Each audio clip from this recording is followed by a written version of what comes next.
Shoutout mga masters no. B60 muna tayo mga masters.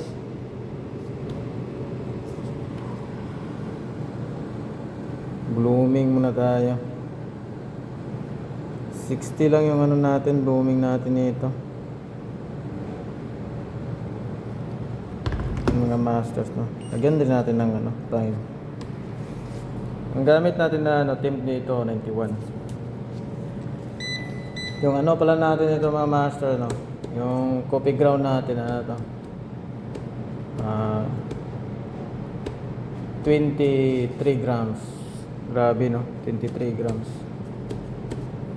Pero yung ano natin ito mga masters no.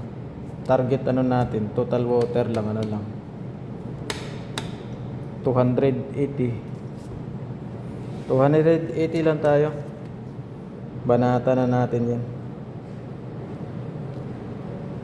Ganyan lang yung pag ano mga masters no. Halungkat sa gitna tapos sa ikot sa gilid. Yan. 280 lang yung tubig natin na gagamitin. Grabe. Titikman natin to kung pasado ba to. Siyempre mga masters, yung gagamitin natin na ano dito 2 minutes lang na time. Hindi tayo tatarget ng ano mga master, mapait na timpla. Kaya yung time natin 2 minutes lang. Ganyan paghalungkat mga masters para maano yung gilid. Mahalungkat talaga yung ano. 280 lang tayo. So yan ang mga masters no. 280 lang target natin.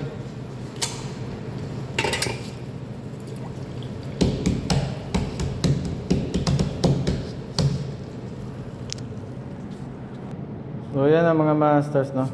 270 lang pala yung ano. Naging ano natin. Yield natin. Total water natin na nagamit 270 lang pala. Patikman na natin mga masters na.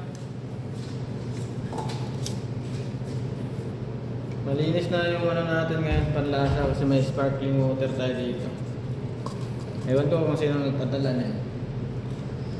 Maganda lang kasi yung sparkling water pag ano, malakas yung bentahan ng espresso ninyo. Pero maganda rin sa pag ano, pagka magka-calibrate ka, dapat talaga may sparkling water. Para yung pagka-calibrate mo, maano talaga yung ano, timplada. Kasi nagwawash yan sa dila mo eh.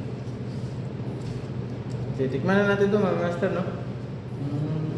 Pasado pa itong natin, 23 grams, 280 yung ano natin, total water.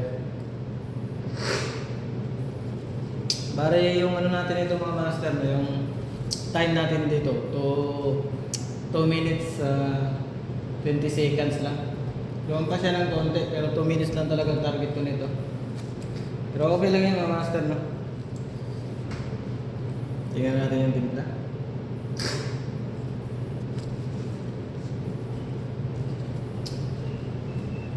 Grabe mga masters no.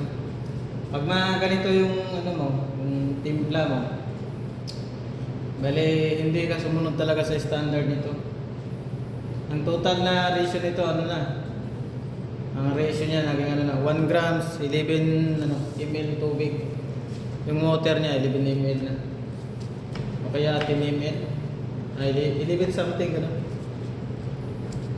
Maganda yung timplada. Hindi mo malalasahan yung ano, pait ng kape. Pero pag ano ko pa to, ginawa ko to sa ano, nasa close to standard na tubig. Siguro ginamitan ko ng mga 320 na tubig. Papait na to mga masters no. Kasi pag dumagdag ka pa ng ano, ng time ng ano mo, ng time sa ano, sa paggawa mo ng B60, doon na papait mga master. Pag nagdagdag ka pa ng tubig. Bali yung pinaka last pour mo na ano, gawa ng ano, B60, yun yung magdadala talaga ng pait. Doon yung ano, ibabase yung time eh. So, sulit to mga masters no. Subukan nyo rin to mga masters no. Yung ginamit natin na ano, na method. Ganito kasi mga method mga masters, no? Ginagawa ko lang to pag ano, sariling ano lang, tikim. O kaya may titikim sa ano, sa kape natin ganun. Pero yung ginagamit natin sa pang-serve sa customer, siyempre doon na tayo sa ano mga masters, basic lang. Basic na ano, quality. Quality na pang-serve. Ito kasi pang-sarili ko tong ano, kaya sariling tikim lang. So yan lang muna mga masters, no? Sulit yung ano natin. 1:11 na ano, ratio.